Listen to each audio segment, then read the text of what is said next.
Hello, Anne. Hello, Nicola. We've just been having a laugh saying we're a bit long in the tooth in our jobs as solution focused hypnotherapists, aren't we? We've been doing it a while, girl. It certainly feels like it sometimes. Doesn't Yes. it ever? Doesn't it ever? How long have you been doing it now? I trained in 2013, so it's coming up for 10 years now. Hard to believe. It is, yeah. Time flies when you're enjoying yourself. And when you look back over that 10-year period, what's the sort of things you've been helping people with? Ooh, well, the great thing about solution focused hypnotherapy, in my opinion, and I know I'm biased, is that there isn't much it doesn't help with. So I've had a lot of success helping people overcoming bad habits, particularly smoking, which is, quite a big one. But also helping people with anxiety and dealing with stress better. Insomnia is a big one because usually when people have got other stuff going on in their lives, the sleep is the first thing that goes. So helping people to sleep better is, always a good one. And also phobias of various kinds, fear of flying, which again has been probably something that's more on the up at the moment because people haven't flown for a couple of years.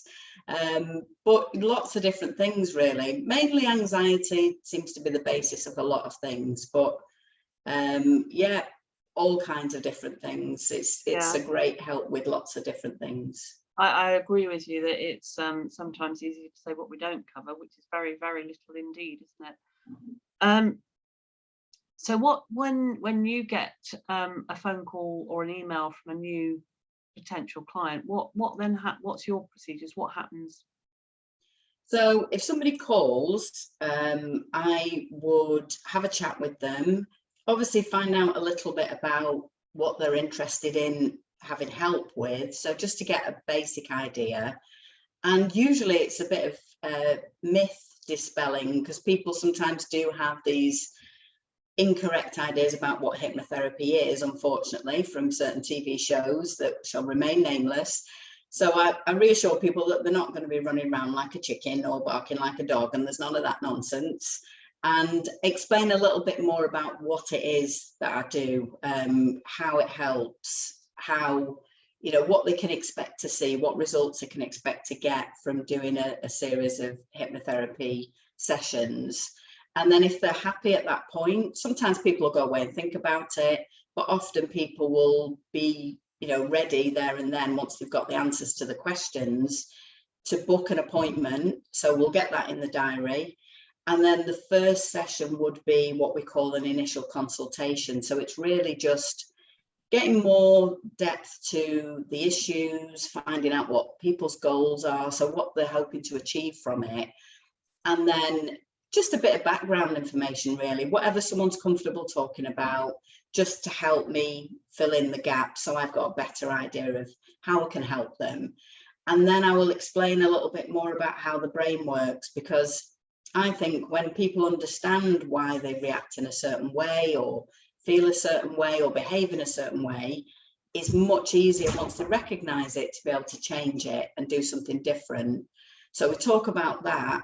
There isn't any actual hypnotherapy in the first session, actual hypnosis, but when people, when we've done the first session, I'll send them a recording, usually an MP3, that they can listen to, and that helps the process because it's kind of a thread then from that initial consultation through to the first full session, if you like. So that's kind of the format, so to speak, what that people go through.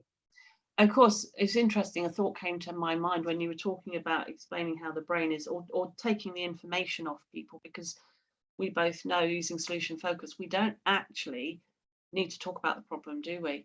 We don't actually need to know the background. And some of our clients, when they come through, when we say, well, actually, we don't need to talk about the issue in order to help you get better or overcome the issues, you can always see their shoulders relax and, oh, thank goodness for that, because they've tried, different forms of therapy or whatever it is.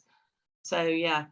It's interesting, isn't it? Because I think sometimes as long as they feel heard in that first initial conversation, and they've been able to explain whatever they feel comfortable explaining. I think, as you say, it's quite almost a shock sometimes when you say, right, we don't need to talk about the problem anymore now. What do you want instead? How do you want to replace the problem? And that's what we focus on. And I think sometimes people are a little bit taken aback by that, but in a good way. Yeah, and it works beautifully, doesn't it? Yeah. And so therefore, when we're talking about working, it works. How many sessions do you expect to see people for it to work? Again, it does vary. I mean, it varies on the person themselves, and how engaged somebody is. But as a general rule, I would say if it was for a stop smoking session, that's usually done in one. Sometimes people prefer to do it in two, and I'm happy to do it in two, but it's 1 or 2 sessions for that. If it's a phobia, and it's literally a straightforward phobia with nothing else aggravating it, so to speak, I'd usually expect that to take 4 sessions. Yeah. And then if it's something else that's perhaps a little bit more deep rooted, or there are other factors at play, maybe anxiety related issues or stress, or even insomnia, that can be a few more sessions. But usually once we've got the first 2 or 3 sessions under our belt, we've got a better idea at that point, having found out how we're making progress, to be able to give more of an idea on number. But we do monitor with each session by doing a scaling question. I'll ask a question of where someone feels they are at the moment in relation to where they want to be ultimately. And that gives us an idea, because we can see then that we're making progress and we're moving towards the goals that have been set. So in that sense, it self-monitors, because we see how we're doing against that scale, if you like. Yeah, no, that's brilliant.